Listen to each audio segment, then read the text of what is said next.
오늘 주일 아침 함께 보실 하나님의 말씀은 욥기입니다. 욥기 1장과 2장을 중심적으로 볼 텐데, 봉독은 1장 6절에서 12절 그리고 20절에서 22절까지 봉독하겠습니다.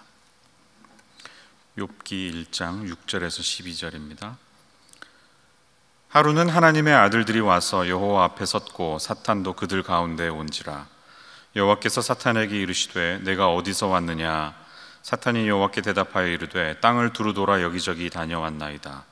여호와께서 사탄에게 이르시되 내가 내 종 욥을 주의하여 보았느냐?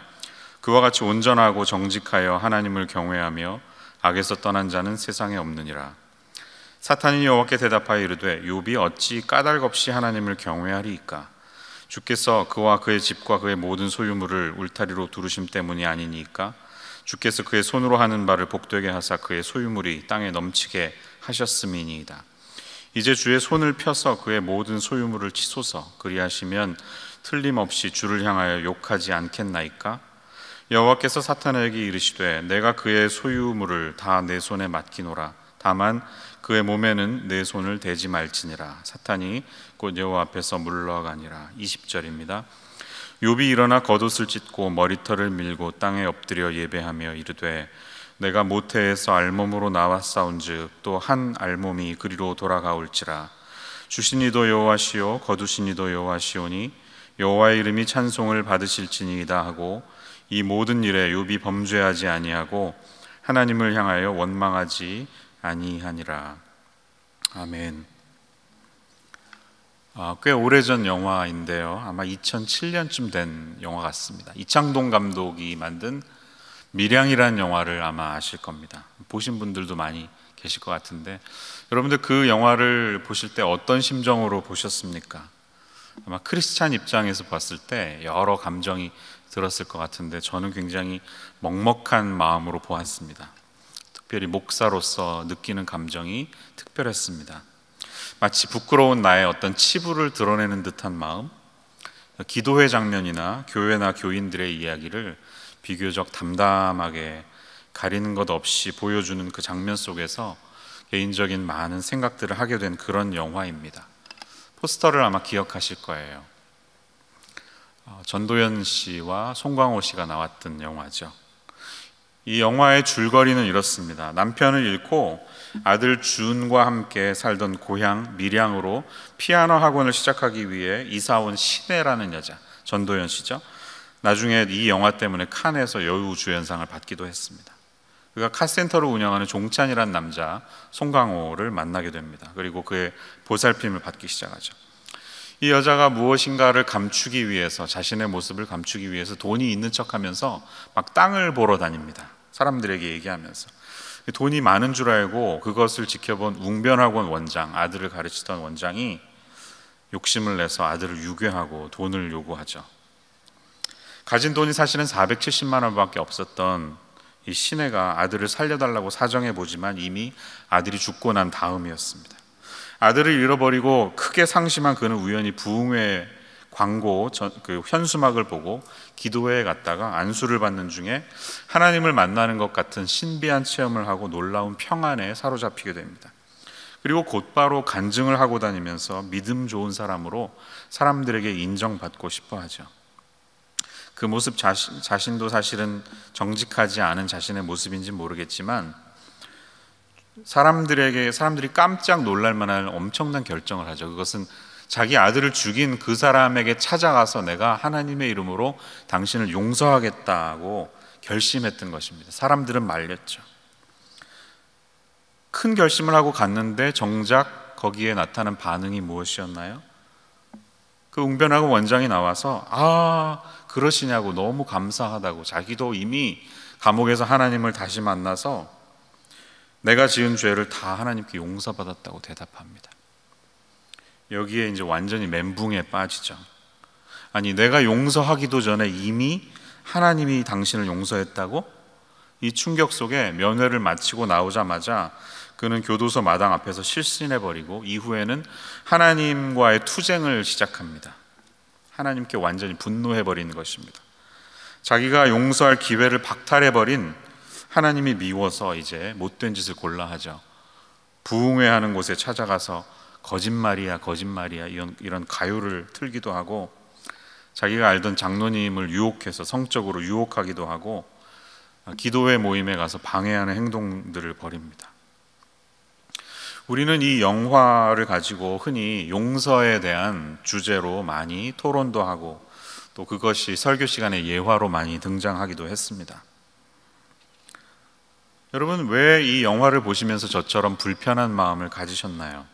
그것은 그 영화에 등장하는 기독교인들, 약국에서 그 시내를 전도한 집사님, 남편 장로, 또 교회 모임에서 만나는 교인들의 모습이 마치 우리의 모습과도 매우 흡사했기 때문이었습니다. 뭔가 중대한 신앙의 위기를 경험하고 하나님의 대적자에 서 있는 여인의 모습에 무엇인가 도와주지 못하고 무엇인가 하지 못하고 뻘쭘해져 있는 그 교인들의 모습이 우리의 모습과도 비슷하기 때문입니다.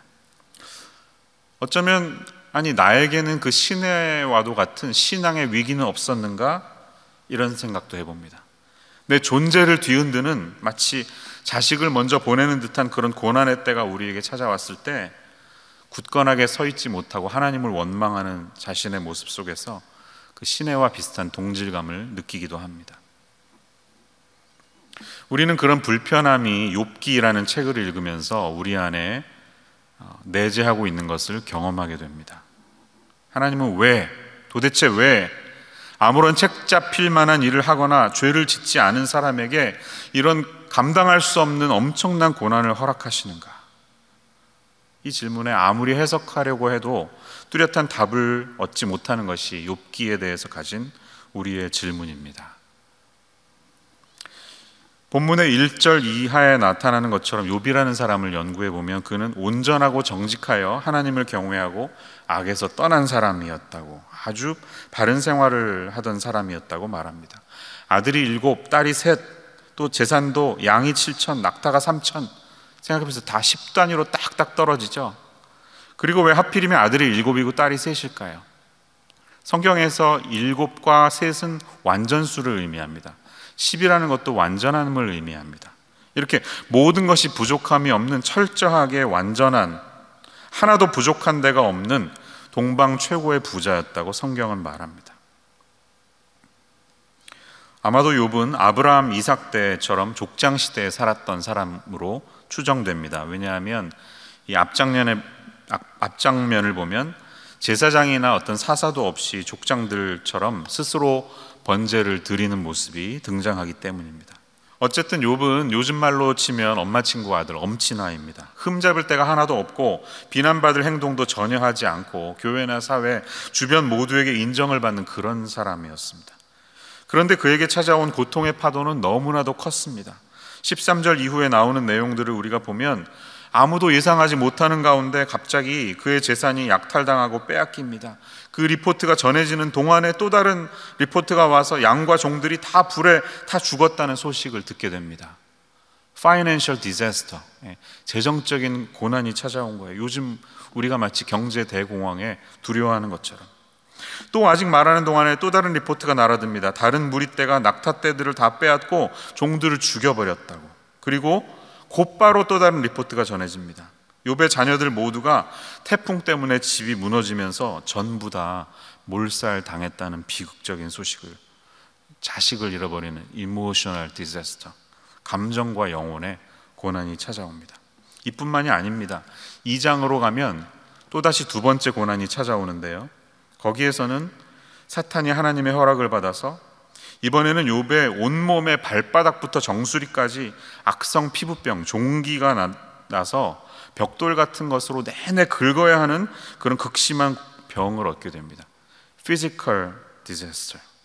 이렇게 3단계로 그에게 찾아온 고난 앞에서 갑자기 욥의 인생은 모든 것을 가진 자에서 모든 것을 잃어버린 자로 변하게 됩니다. 여러분, 그의 삶이 왜 이렇게 변하게 되었을까요? 이런 질문에 어느 누가 답할 수 있겠습니까? 욥기를 끝까지 읽어보면 맨 나중에 38장에 가서야 하나님은 70개가 넘는 질문들을 속사포처럼 욥에게 쏟아놓으실 때 42장에 가서 욥은 비로소 이렇게 말하죠. 내가 전에는 귀로 듣기만 했지만 이제는 눈으로 주를 배움나이다. 이렇게 회개하는 모습을 보였지만 우리는 여전히 왜 흠잡을 데가 없는 사람에게 고난은 찾아오는가라는 질문에 대해서 속 시원한 대답을 들을 수 없는 불편함과 답답한 마음을 갖게 됩니다. 결론적으로 생각해 보면 욥기는 우리에게 이렇게 말하는 것 같아요. 답이 없는 신앙의 길이 있다. 쉽게 답할 수 없는 신앙의 길을 걸어가는 삶이 우리의 삶이다. 고통이라는 것은 마치 인공 오줌 주머니처럼 매우 불편하지만 평생 동안 차고 다녀야 할 친구와도 같은 그런 존재일지도 모른다는 생각을 해봅니다. 누군가 이런 멋진 말을 하셨습니다. 신앙이란 무엇인가? 신앙이란 답 없는 인생을 살아갈 용기라고 말하더라고요. 답 없는 인생을 살아갈 용기. 그것이 어쩌면 신앙이라는 것입니다. 자, 이렇게 우리가 쉽게 대답하기 어려운 이런 질문들을 마음에 품고 오늘 우리는 욥기 서론에 나타나는 욥의 모습을 통해서 우리가 붙잡아야 할 신앙의 교훈이 무엇인지 함께 생각해 보는 시간을 갖도록 하겠습니다. 첫 번째로 아웃라인을 보시면 우리는 사탄의 영역도 결국은 하나님의 주권 아래에 있음을 알아야 하는 것입니다. 오늘 본문의 6절을 보세요. 하루는 하나님의 아들들이 와서 여호와 앞에 섰고 사탄도 그들 가운데 온지라. 자, 사탄이 하나님이 여시는 천상회의에 불청객처럼 쓱 하고 들어와 있는 이 장면이 우리를 불편하게 하죠. 아니, 사탄도 하나님 나라의 내각 중에 한 명인가? 이게 어떻게 된 일이지? 천사들과 하나님이 함께 회의에 하고 있는데 거기에 참석한 사탄의 모습을 보면서 우리에게 막 시험이 들려고 합니다. 하나님은 사탄의 일에 개입하시고 심지어는 그가 하는 일에 승인을 해주시는 그런 분인가? 이런 궁금증을 아마 여러분 모두 가져보셨을 것입니다. 이 사탄의 어원을 생각해 보십시오. 사탄은 히브리어로 accuser 혹은 adversary라는 뜻을 갖고 있습니다. 참소자, 고소하는 자, 대적하는 자라는 뜻이 되겠습니다. 사탄이 주로 하는 일은 우리에게 거짓말을 해서 하나님과의 관계가 멀어지게 만들고 궁극적으로는 우리가 구원받지 못하고 멸망의 길을 가도록 하는 영적인 존재입니다. 그는 우리에게 한없는 죄책감을 주고 우리를 유혹해서 하나님 말씀에 순종하지 못하게 하고 우리가 하나님의 신실함에 대해서 의심을 갖게 만듭니다. 어느 랍비 문헌에 의하면 사탄은 대속죄일만 제외하고는 1년 내내 하나님 앞에서 이스라엘 백성을 참소한다라고 기록되어 있습니다. 그는 1년 내내 우리 주변에 맴돌면서 우리의 죄성과 잘못을 가지고 하나님 앞에 가지고 가서 따지는 그런 아주 악랄한 검사와도 같다는 것입니다. 오늘 본문의 7절 말씀을 보십시오. 여호와께서 사탄에게 이르시되 내가 어디서 왔느냐? 사탄이 여호와께 대답하되 이르되 땅을 두루 돌아 여기저기 다녀왔나이다. 이렇게 말합니다. 사탄이 여러분 왜 땅을 두루두루 돌아다녔을까요? 없는 사람 마스크 나눠주려고 돌아다녔을까요? 아니죠. 뭐 인간들에게 꼬투리 잡을 거 하나 없나 하고 부지런히 그것을 하나님께 참소하기 위해서 부지런히 쉬는 것도 없이 다니는 것입니다. 사탄은 방학이 없습니다. 사탄은 휴일도 없습니다. 부지런히 우리를 그냥 걸고 넘어뜨리기 위해서 마치 우는 사자처럼 여기저기 다니면서 겁을 주고 다니는 것입니다. 하나님이 근데 욥에 대한 자신감이 있었어요. 그를 신뢰하는 표현을 보였어요. 그랬을 때 사탄이 이렇게 질문합니다. 9절 말씀인데요. 욥이 어찌 까닭없이 하나님을 경외하리까? Does Job fear God for no reason? 사람이 하나님을 믿는 것은 다 이유가 있다는 것이죠. 하나님을 믿는 것 자체가 아니라 거기에서 나오는 부속적인 어떤 유익이 있기 때문이 아닌가요? 사탄이 이렇게 말합니다. 뭐 건강이라든지 재산이라든지 명예라든지 이런 부속물들이 있기 때문이지 그냥 그저 하나님의 존재만으로 만족하는 그런 신앙인은 이 세상에 없다는 것이 사탄의 논리였습니다. 자, 그래서 하나님은 12절 보니까 사탄에게 그럼 네가 욥을 시험해봐라 하고 허락해 주시죠. 그리고 그 허락 속에서 사탄은 물러납니다. 자, 그럼 질문해 보겠습니다. 이 욥이 받은 고난은 하나님이 주신 고난입니까? 아니면 사탄이 준 고난입니까? 답을 할 수 있을 것 같으면서도 왠지 좀 애매한 그런 마음이 드시죠. 자, 다윗의 경우를 한번 생각해 보겠습니다. 다윗이 말년에 인구조사를 감행했을 때 하나님을 분노하게 만들죠. 그래서 다윗 왕국은 엄청난 대가를 치르게 됩니다. 전염병이 들어서 7만 명이나 죽게 됩니다. 그런데 그 발단 과정을 역대상과 사무엘하는 다르게 이야기합니다. 역대상 21장 1절과 사무엘하 24장 1절 한번 비교해 보겠습니다. 사탄이 일어나 이스라엘을 대적하고 다윗을 충동하여 이스라엘을 계수하게 하니라, 이렇게 말했는데 사무엘하에서는 여호와께서 다시 이스라엘을 향하여 진노하사 그들을 치시려고 다윗을 격동시키사 가서 이스라엘과 유다의 인구를 조사하라 하신지라. 자, 여러분, 이 사건을 이해하시는 데 좀 도움이 되시나요? 예수님의 경우를 하나 더 생각해 보겠습니다. 누가복음 4장 1절 2절을 보십시오. 이것은 마태복음과 마가복음에도 똑같은 장면의 병행 구절이 등장하는데요, 세 군데 다 예외 없이 같은 뉘앙스로 적혀 있습니다. 그것은 예수님이 성령의 충만함을 입어서 성령에게 이끌리셔서 마귀에게 시험을 받으셨다는 것입니다. 잘 생각해 보세요. 그럼 여러분, 예수님의 이 시험은 성령이 주신 시험입니까? 아니면 마귀가 내린 시험입니까? 성귀? 마령? 정답은 뭐죠? 직접적으로는 마귀가 예수님과 대면했습니다. 그러나 이 모든 시험은 성령의 충만하심 속에서 진행된 것입니다. 예수님이 결코 영적으로 나태해져 있었기 때문에 벌어진 일이 아니라는 것이죠. 자, 그럼 결론적으로 어떻게 말할 수 있나요? 우리가 당하고 있는 시험과 고난은 직접적으로는 마귀와의 대면 때문에 벌어진 일입니다. 그러나 이 모든 시험은 어떤 큰 엄브렐라, 큰 우산으로 우리의 인생을 덮는 것처럼 우리를 주관하고 계신 하나님의 주권 속에서 벌어진다는 것입니다. 그럼 하나님은 우리가 이 나쁜 길을 가고 죄를 짓고 잘못된 판단을 하도록 만드시는 분이십니까? 아니죠. 그건 아닙니다. 여기에서 그 유명한 여러분 자유의지, free will이 등장합니다. 하나님은 우리로 하여금 로봇처럼 철저하게 프로그래밍된 그런 만들어진 사랑과 섬김과 관계를 누리기 원치 않으신다는 것이죠. 하나님이 우리에게 원하시는 사랑은 자발적이고 우리의 의지가 선택이 된 그런 사랑입니다. 하나님은 억지로 그의 피조물들이 하나님을 영혼 없이, 자원하는 마음 없이 그런 관계를 갖기를 원치 않으십니다. 이 세상의 악을 다 없애버리고 인간들은 아무런 선택도 없이 그저 인공적으로 만든 꽃밭에 들어가서 놀면 되기만 하는 그런 억지로 프로그래밍된 하나님의 관계를 누릴 것인가? 아니면 커다란 리스크가 있더라도 자발적인 인간들의 선택에 의해서 하나님을 섬기는 그런 결과를 원하시는가? 하나님의 선택은 후자였다는 것입니다. 하나님은 위험을 무릅쓰고라도 우리가 자발적으로 주님을 섬기기 원했기 때문에 아담과 하와가 처음 그 잘못된 선택으로 하나님처럼 되기 위해서 먹지 말라는 열매를 먹을 가능성이 있었다는 사실을 아셨음에도 불구하고, 그런 엄청난 리스크가 있었지만 그럼에도 불구하고 하나님은 인간으로부터 얻는 자발적인 선택 속에서 하나님을 섬기는 것을 원하셨다는 것입니다.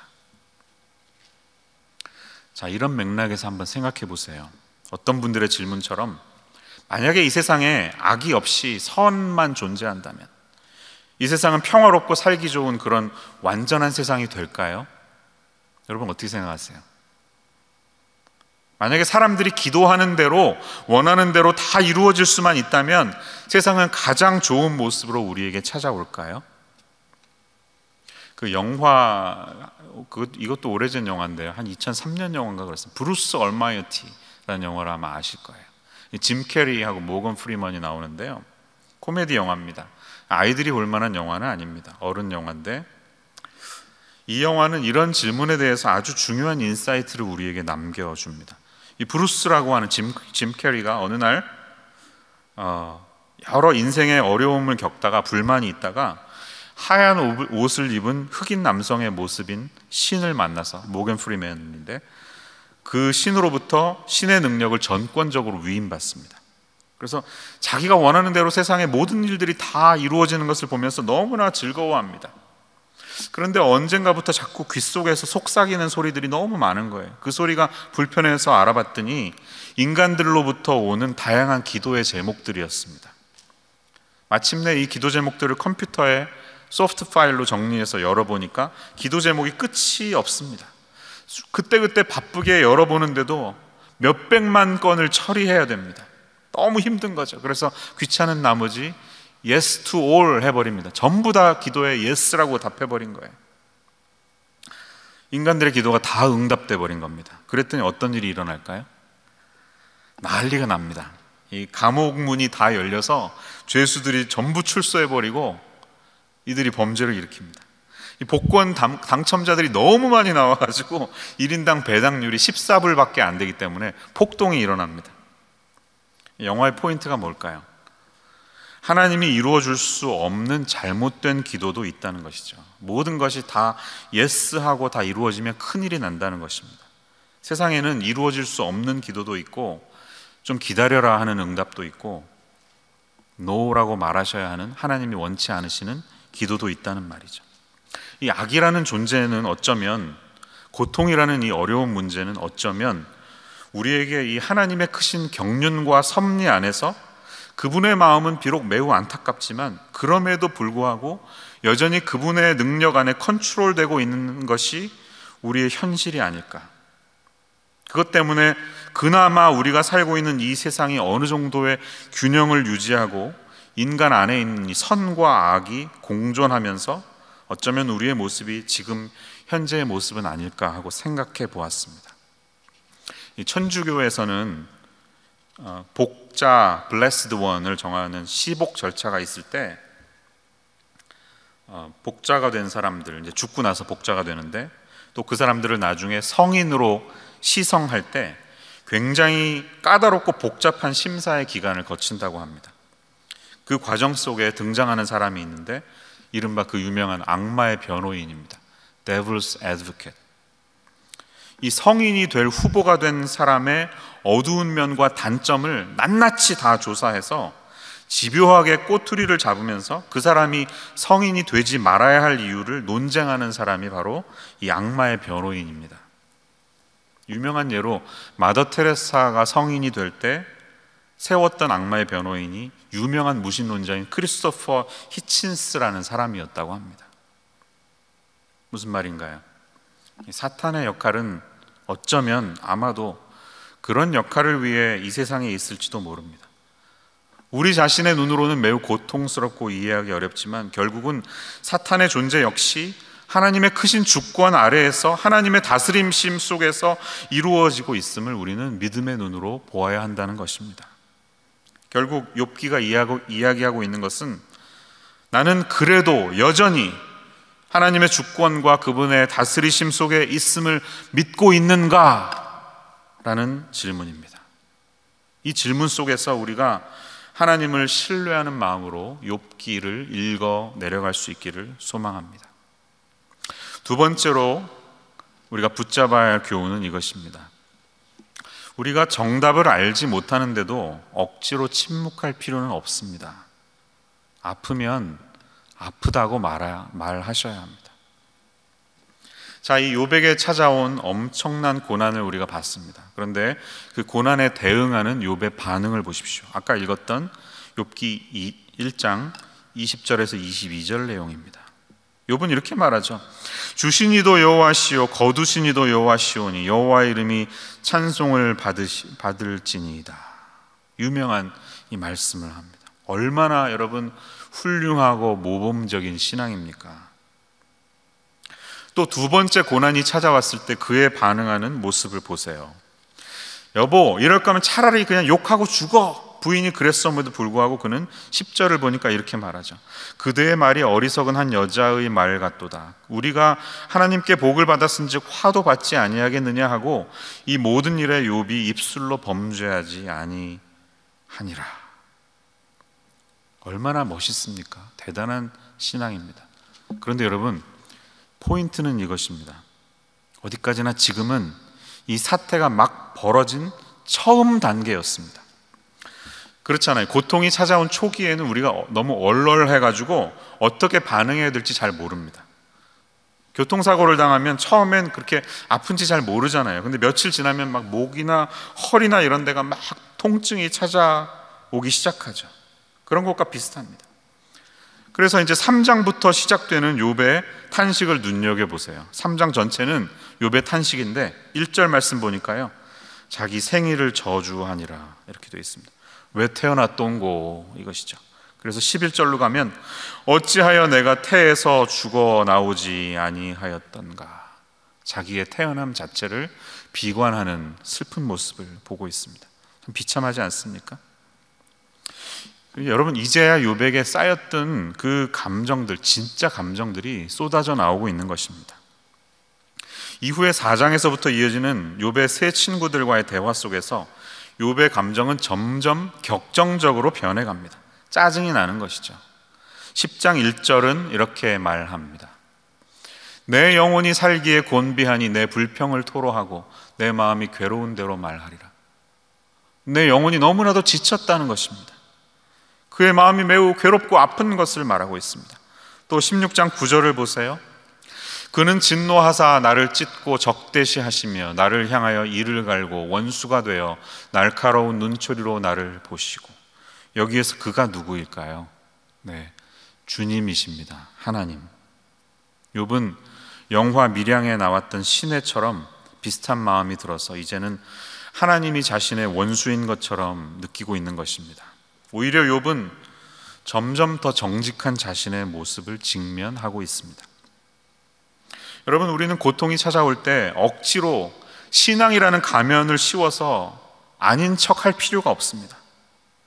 진정한 치유는 언제 일어나냐? 우리가 자신의 마음을 있는 그대로 표현할 때 이루어집니다.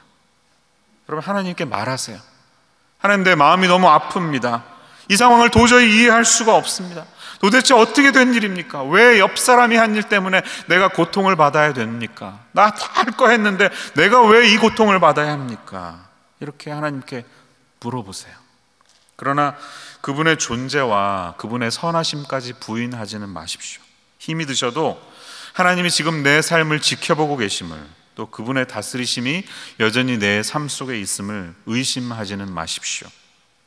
그러나 아픈 것을 아프다고 말할 수 있는 용기는 우리에게 있어야 합니다. 이것은 특별히 사람의 고통을 직면하는 치유자들, 상담가들이 매우 중요하게 여겨야 하는 깨달음입니다. 고통당하는 자, 이유를 모른 채 아파하는 자들에게 우리가 할 수 있는 최선의 행동은 무엇인가? 라는 질문. 답은 뭘까요? 그냥 가만히 있어주는 것입니다. 그냥 그 사람의 이야기를 들어주는 것입니다. 가만히 옆에 앉아 있는 것입니다. 먼저 들어주는 그런 과정이 없이는 진정한 치유가 일어나지 않습니다. 여러분, 욥의 친구들이 욥기를 읽으면 욕만 먹는데 사실 잘했습니다. 2장 11절에서 13절 내용을 보십시오. 이 소식을 듣고 세 친구가 멀리서 옵니다. 그렇죠?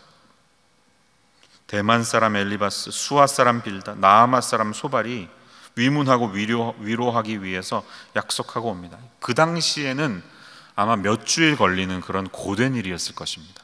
위험한 일이었습니다. 그렇게 해서 와서 어떻게 하죠? 13절 보니까 밤낮 7일 동안 그와 함께 땅에 앉았으나 욥의 고통이 심함을 보므로 그에게 한마디도 말하는 자가 없었더라. 잘한 거예요. 저희는 어떻습니까? 저는 신방을 가면, 병원 신방 가면 1시간 이상 있지 않습니다. 30분에서 1시간 짧게 몇 마디 설교하고 얼른 나오는 것이 제가 신방하는 모습입니다. 그의 반면에 이 친구들의 희생과 친구들의 섬김은 대단한 것이죠. 그런데 친구들의 섬김은 사실 거기까지였어야 했습니다. 더 이상 나아가면 안 됐습니다. 4장부터 이어지는 친구들의 답변은 이렇게 How not to do this, 이렇게 하지 말아야 할 좋은 본보기를 우리에게 보여줍니다. 표를 통해 간단히 요약해 보면 이렇습니다. 세 사람 다 이런 마음이 있었어요. 처음 엘리바스는 논리가 이거예요. 자네가 잘못한 게 분명해. 결국 네 잘못이야. 회개해. 회개를 강조하는 근본주의자였습니다. 빌닷이라는 친구는 이거예요. 크신 하나님을 모독하지 말게. 이 사람은 거창한 사상만을 이야기합니다. 그러나 마음과 마음으로 욥에게 다가서지 못합니다. 세상이 돌아가는 이치는 설명할 수 있어도 자기 부인의 생일은 기억하지 못하는 그런 남자예요. 소발의 논리는 이거예요. 규칙을 지키게 이 친구야. 그저 자기 의에만 빠져서 정죄하기에 급급한 도덕주의자였습니다. 네, 이 세 친구들의 말을 한마디로 요약하면 이거죠. 욥, 네가 잘못한 게 있으니까 고통에 빠진 거야 라는 인과응보의 원리입니다. 그들은 이 철저한 인과응보의 논리에 빠져서 헤어나오질 못하는 당대 최고의 지혜자들의 모습이었습니다. 지혜 배틀을 벌이고 있는 거예요. 그런데 여러분, 이 시대, 우리가 살고 있는 이 시대는 과연 다를까요? 아니, 다르지 않다고 생각합니다. 우리도 역시 똑같습니다. 우리의 이성과 우리의 경험과 우리의 지식과 논리에 갇혀서 하나님을 그 틀에 가둬버립니다. 내가 이해할 수 있는 만큼의 이성과 경험과 논리와 지식에 하나님을 가두어 놓고 얼마든지 하나님은 그 프레임 바깥에 머무실 수도 있는데 그 하나님의 크고 광대하심을 온전히 이해하지 못한 채 우리의 논리 안에서만 그분을 이해하려고 합니다. 하나님은 7차원의 세계를 넘나드시는 분이신데 3차원 안에 갇혀버린 우리들이 그분을 이해하려고 하는 것과도 비슷합니다. 개미와 사람들이 벌이는 싸움 같은 것입니다.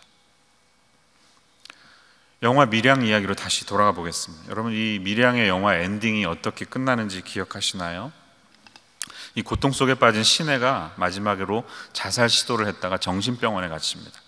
그래서 정신병원에서 나왔던 시내가 이제 머리를 자르기 위해서 미장원에 딱 갔는데 우연히 마침 그를 커트해주기 위해서 나왔던 그 여인이 범인의 딸이었습니다. 너무 충격을 받고 화가 나서 분노해서 미장원을 박차고 뛰어나오죠. 그리고 자기 집에 가서 스스로 머리를 자릅니다. 그런데 계속해서 영화 내내 그를 따라다니는 이 종찬이라는 남자는 무엇을 하고 있나요? 사진을 한번 보시면 그 순간 거울을 들어주고 있습니다. 그리고 영화의 마지막은 잘린 머리가 이렇게 바람에 날아다니는 동안 그 옆에 한없이 밝은 잔잔한 빛이 비추어지면서 영화는 엔딩으로 끝나게 됩니다. 자, 이 밀양이라는 비밀밀의 볕 양자, 비밀의 볕. 영화의 제목처럼 Secret Sunshine. 이것은 단순히 어떤 경남 밀양이라는 동네가 아니라 어쩌면 하나님의 존재도 이 비밀의 볕과도 같이 우리의 고통 중에도 보이진 않지만 우리가 스스로 그 고통을 딛고 일어날 수 있도록 말없이 비추어주는 햇빛 같은 것이 아닌가, 그런 질문을 우리에게 주고 있는 것입니다. 친구들이 해줄 수 있는 것은 무엇일까요? 그냥 그가 스스로 머리를 자를 수 있도록. 여자가 머리를 자른다는 것은 뭔가 엄청난 변화가 일어났을 때죠. 그것을 잘할 수 있도록 그냥 거울을 잘 들어주는 일 뿐입니다. 자, 이제 마지막으로 설교를 마무리하려고 합니다. 그럼 제가 마지막으로 여쭤볼게요. 이 욥기가 성경책의 정경으로 있는 이유가 무엇일까요? 예수님과는 무슨 상관이 있을까요? 세 인물을 통해서 한번 표를 통해 보겠습니다. 아담은 하나님이 모든 것을 주셨습니다. 영적인 완전한 교류를 하나님과 가졌습니다. 도무지 부족한 것이 없었습니다. 그런데 그는 하나님과 같이 되고 싶은 욕망에, 유혹에 굴복하고 말아서 하나님과의 그 영적인 교제가 끊어지는 상실을 하게 됩니다. 창세기 3장 5절 6절을 한번 보면요, 이 말씀 때문에 넘어가게 되죠. 너희 눈이 밝아져 하나님과 같이 되어 실패하고 말아버린 인간의 모습을 보여주고 있습니다. 두 번째로 욥은요, 많이 가진 사람이었습니다. 엄친아였습니다. 그런데 고난으로 말미암아 대부분 다 잃어버리게 되었습니다. 그런데 욥은 처음에는 순종하고 처음에는 잘 대답했지만 뒤로 가서는 결국 불평했습니다. 반쪽의 순종을 한 것이죠. 그래서 32장 1절 2절을 보면 이런 불평까지 합니다. 욥이 자신을 의인으로 여김으로 그 세 사람이 말을 그치니 엘리후가 와서 욥에게 화를 내면 욥이 하나님보다 자기가 의롭다 하며, 욥 역시 self-righteous, 내가 의롭다고 그렇게 믿었던 죄인이었던 것입니다. 세 번째, 예수님을 보십시오. 예수님은 다 가지신 분이시죠. 하늘의 모든 것을 하나님과 동등되게 가지신 분인데 동등됨을 취할 것으로 여기지 아니하시고 스스로 자기를 비어 종의 형체를 가지셨다고 빌립보서 2장은 말합니다. 스스로 포기해 버리십니다. 누구를 위해서? 우리 때문에 스스로 포기하셨습니다. 그리고 그분은 끝까지 자신의 이 포기함에 대해서 하나님께 불평하지 않았다는 것이죠. 고통은 있었습니다. 겟세마네 동산의 기도처럼 할 수 있으면 이 잔을 내게서 피하게 해달라고, 그러나 내 원대로 마옵시고 아버지의 원대로 하옵소서라고 기도하셨던 것입니다. 왜? 이 고통 이후에 찾아올 유익이 무엇인지를 한 번도 놓치신 적이 없었기 때문에 주님은 그렇게 하셨던 것이죠. 그래서 마지막으로 히브리서 12장 2절 3절 말씀을 보시면, 이 말씀은 같이 한번 여러분 계신 곳에서 읽었으면 좋겠는데요, 저와 함께 읽어보겠습니다. 시작. 믿음의 주요 또 온전하게 하시는 이인 예수를 바라보자. 그는 그 앞에 있는 기쁨을 위하여 십자가를 참으사 부끄러움을 개의치 아니하시더니 하나님 보좌 우편에 앉으셨느니라. 너희가 피곤하여 낙심하지 않기 위하여 죄인들이 이같이 자기에게 거역한 일을 참으신 일을 생각하라. 아멘. 사랑하는 여러분, 이 말씀 드리고 싶습니다. 여러분이 겪고 있는 고통은 제가 다 이해할 수 없는, 제가 답을 드릴 수 없는, 그런 말할 수 없는 고통일 수 있습니다. 네, 제가 뭐라고 정답을 드릴 수 없습니다. 그러나 그 순간에 예수 그리스도를 생각하십시오. 예수님이 그 고통을 길이 참으신 이유는 십자가 이후에 이루어질 부활을 통한 온전한 승리의 사실을 믿었기 때문이셨습니다. 여러분이 겪고 있는 고통 속에서 기억하십시오. 내 곁에 은밀히 햇빛처럼 계시는 하나님이 계심을, 그리고 이 고통의 순간이 끝났을 때 하나님의 크신 픽처 안에서 우리가 승리할 수 있음을 잊지 마시는 저와 여러분 모두가 되시기를 주의 이름으로 축원합니다. 기도하겠습니다. 아버지 하나님, 우리를 향하신 하나님의 사랑이 얼마나 크고 놀라우신지요. 하나님은 전능하시고 선하신 분이심을 믿습니다. 그러나 하나님, 우리에게 찾아오는 인생의 고난과 고통 속에서 하나님의 전능하심에 대해서 의심을 하거나 하나님은 선하지 않으신 분일 수도 있다는 의심을 저희들이 할 때가 많이 있음을 고백합니다. 오늘 욥이 겪었던 그런 고통과 고난 앞에서 답할 수 없는 그런 인생의 어려움 속에서 저희들이 울부짖고 욥과도 똑같은 심정이 저희에게 있음을 주님 앞에 고백합니다. 주님, 이런 상황 속에서 또 이 어려운 재정적인 또 육신의 또 질병의 고초를 지나가고 있는 생과 사의 그런 나락에 있는 중환자실에 계신 사랑하는 모든 성도님들의 외침 속에 하나님 응답하여 주시고, 지금은 우리가 다 이해할 수 없지만 우리의 고통의 터널이 끝나는 시간이 되었을 때 하나님의 크신 그 엄브렐러와도 같은 사랑의 다스리심 속에 저희들이 거함을 알게 될 때 예수님께서 십자가의 고통을 참으시고 승리하셨던 것처럼 저희들도 예수님의 이름으로 승리하게 될 줄로 믿습니다. 이 사실을 붙들고 하나님께 나아가는 모든 주의 자녀들 되게 하여 주옵소서. 예수님의 이름으로 기도합니다. 아멘.